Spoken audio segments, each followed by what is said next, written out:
Salut tout le monde.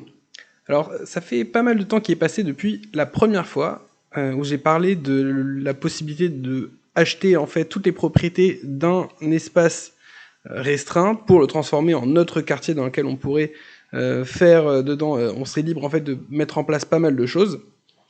Et depuis ce jour-là, il y a beaucoup d'autres personnes aussi qui ont eu ce genre d'idée.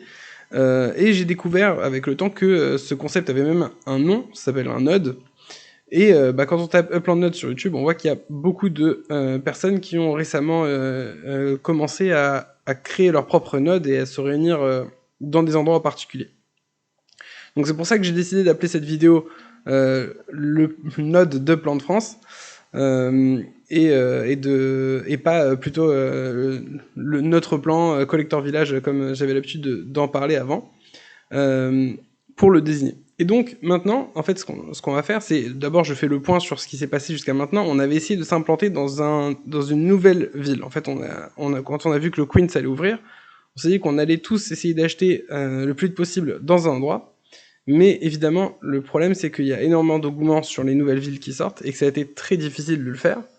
Et puis aussi, il y avait un autre problème, c'était que les prix de l'endroit que j'avais sélectionné, ils étaient beaucoup trop chers.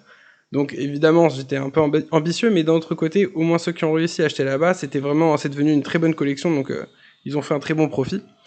Et donc maintenant, on va essayer plutôt la manière douce, on va appeler ça comme ça.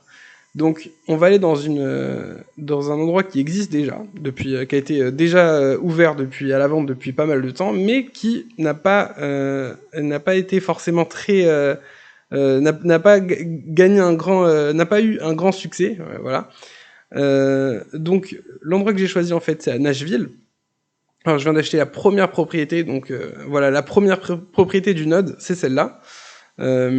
Et en fait, donc voilà, cet endroit-là, il est assez disponible. En fait, il y a très peu de gens qui ont acheté sur place. Les prix ils sont encore corrects. Alors, je vais zoomer un petit peu plus pour qu'on puisse voir. Voilà.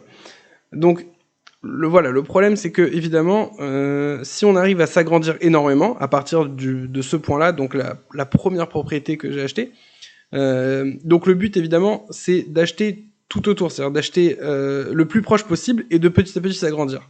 Donc on voit déjà qu'on aura des petits problèmes avec les gens qui ont décidé d'acheter ici par exemple, ici, etc. Mais le problème c'est que bon, évidemment, c'est impossible de trouver l'endroit parfait, l'endroit qui est totalement vide avec des prix abordables. Donc voilà, il a fallu composer. Donc je vais vous donner, je vais mettre en commentaire l'adresse de la première propriété. Donc comme ça vous pourrez vous rendre ici. Bien sûr je vais fixer le prix de déplacement au minimum, comme ça ça vous évitera de payer quoi que ce soit. Enfin, vous allez devoir quand même payer le déplacement, mais au moins ce sera le moins possible. Donc je crois que c'est ici. Voilà. Ok, donc c'est 20. Et voilà. Donc, voilà, comme je l'ai dit tout à l'heure, le but, c'est d'acheter les petites propriétés qui sont autour pour commencer. Et une fois qu'on aura réussi à s'agrandir progressivement, cette fois petit à petit, sans précipitation, on va commencer à pouvoir mettre d'autres choses en place. Tout ce que j'avais prévu de faire à la base, c'est bien sûr, c'est écrit dans le Discord. Donc, si vous n'êtes pas dans le Discord, venez nous rejoindre. Je vais vous mettre alors l'adresse de cette propriété en commentaire, le lien vers notre Discord pour ceux qui n'y sont pas.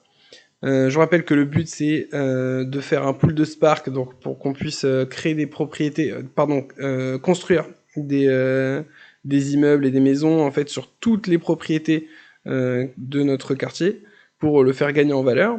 Et une fois que notre quartier, en fait, ce qui se passe c'est que plus un quartier a de points, plus il y a de chances d'entrer dans une collection. Et pour rappel, comment faire pour qu'un quartier gagne des points?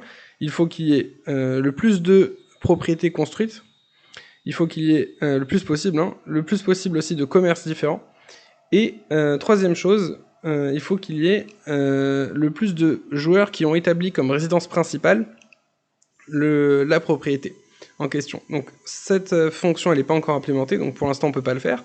Mais les deux autres, ça va être le cas. On va commencer d'abord par construire un maximum, et puis ensuite on va essayer de créer des commerces. Donc tous les détails sont dans le Discord et dans les précédentes vidéos. J'en ai parlé, j'avais déjà expliqué plus en détail ce qu'on comptait faire dans notre quartier.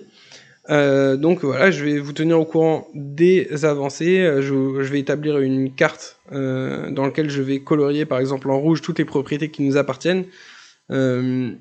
Donc voilà, pour vous tenir au courant de à quel point et comment on grossit. Et je vais moi-même, dès ce soir, acheter d'autres propriétés. D'ailleurs, je vois qu'il me reste non, 10 000, c'est pas assez, 11 000, c'est pas assez. Avec mon autre compte, je vais acheter d'autres propriétés dès ce soir pour commencer tout seul déjà à faire grossir notre quartier. Voilà, j'espère vous revoir très bientôt pour la fête des voisins et je vous dis à très bientôt.